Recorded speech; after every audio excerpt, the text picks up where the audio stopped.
반갑습니다. 오시 아줌마입니다. 오늘은 최근 SNS, 대표적으로 유튜브와 인스타그램이 있겠죠. 이 유튜브와 인스타그램을 관통하고 있는 핵심 알고리즘에 대해서 말씀을 드리도록 하겠습니다. 인스타그램이나 유튜브 여러분 생각해 보시면은 과거에는 최신 순으로 노출이 된다거나 혹은 해시태그를 적합하게 사용하면 노출이 잘 된다거나 혹은 동영상과 상세 설명에 키워드를 삽입을 하면 노출량이 많아지고 이런 부분들이 물론 있었습니다. 그런데 시간이 지나다 보니 단순히 키워드, 노출량 이것만으로는 좋은 컨텐츠, 나쁜 컨텐츠를 구분하기가 쉽지가 않았습니다. 또한 인스타그램이나 유튜브 같은 경우에 굉장히 중요한 시스템이 바로 구독자입니다. 이 구독자들을 모음으로써 잠재적인 노출량들을 늘릴 수가 있습니다. 예를 들면은 인스타그램의 팔로우가 100명이고 유튜브의 구독자가 100명이야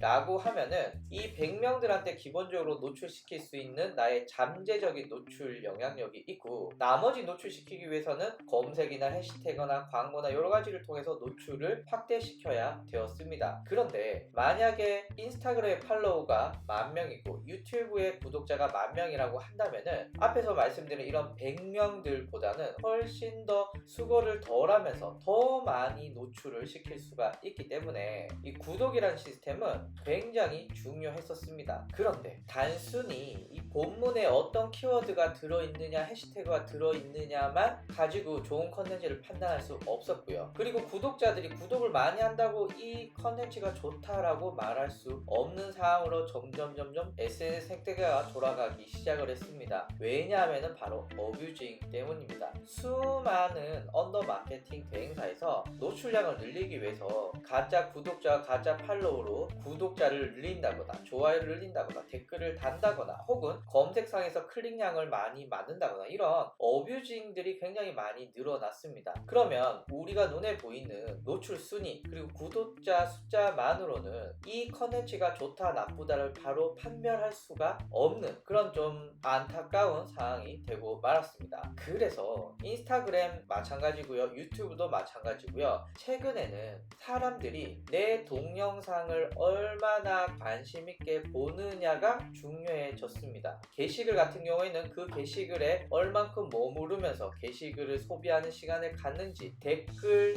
공감 등을 사용해서 실제로 이 게시글에 얼마나 많은 에너지를 쏟고 있는지가 중요해졌습니다. 구독자 같은 경우도 마찬가지입니다.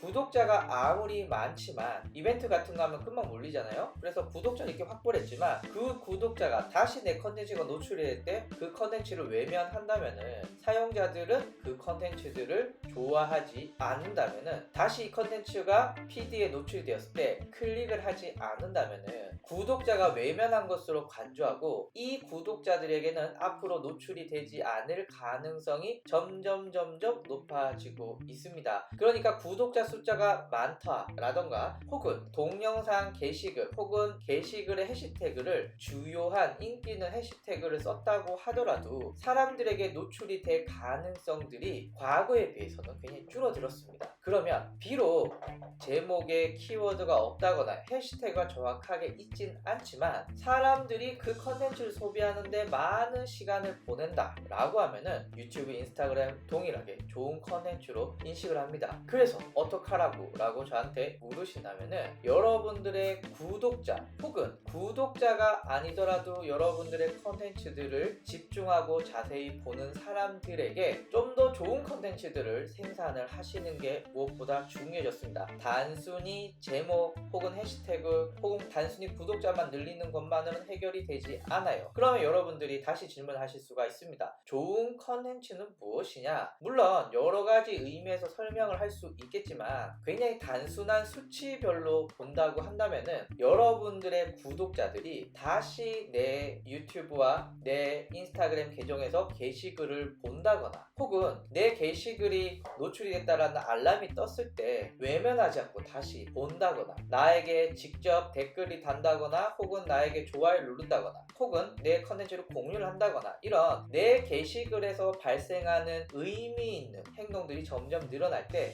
이 컨텐츠는 좋은 컨텐츠라고 볼 수가 있습니다. 유튜브를 중심으로 다시 설명을 드리면요, 유튜브는 탐색이라는 영역이 있습니다. 구독자가 구독자가 내 컨텐츠를 다시 보게 되는 경우, 혹은 내 컨텐츠를 한 번이라도 본 사람이 다시 내 컨텐츠가 노출이 되는 영역을 탐색이라고 하는데요. 그 탐색이라는 영역에서 내 동영상을 클릭을 많이 한다, 무슨 뜻일까요? 내 컨텐츠를 좋아하고 있다라는 뜻인 거죠. 탐색이라는 영역에서 내 컨텐츠를 외면하고 있어, 무슨 뜻인가요? 내 컨텐츠 다시는 보기 싫다라는 거고요. 이게 누적이 되면 점점점 노출량이 줄어들게 되겠죠. 인스타그램 같은 경우에는 어떻습니까? 내가 어떤 계정을 팔로우하게 되면은 기본적으로 내 뉴스피드 상단에 내가 최근에 팔로우한 계정의 게시글들이 막 노출이 되기 시작을 하는데요. 안타깝게도 거기서 사용자들이 외면을 해. 그러면 다음에 노출이 되지 않을 가능성이 존재하게 됩니다. 그러니까 지금은 단순하게 팔로우를 늘린다거나 구독자를 늘린다거나 혹은 키워드 해시태그를 쓴다는 어떤